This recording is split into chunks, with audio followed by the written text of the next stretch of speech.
When sheriff's deputies arrived at Malibu Creek State Park, the victim had been shot multiple times, gunned down as he camped with his children in the early morning hours.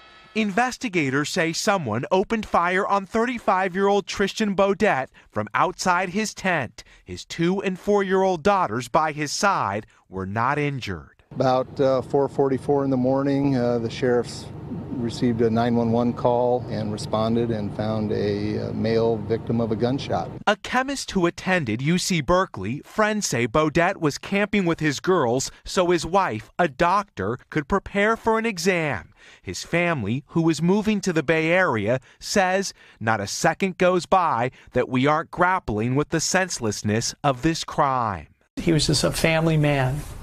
And that's where he was geared for, just to take care of his family and be there for them. Less than 30 miles outside Beverly Hills, Malibu Creek offers incredible views and is known for its Hollywood backdrop in shows like MASH. But there has been recent trouble in the park. A body was found nearby, discovered 2 weeks ago, and investigators are looking into a string of shootings that for now are not connected.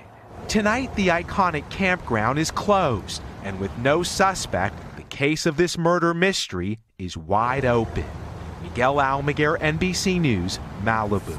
Hey, NBC News fans, thanks for checking out our YouTube channel. Subscribe by clicking on that button down here, and click on any of the videos over here to watch the latest interviews, show highlights, and digital exclusives.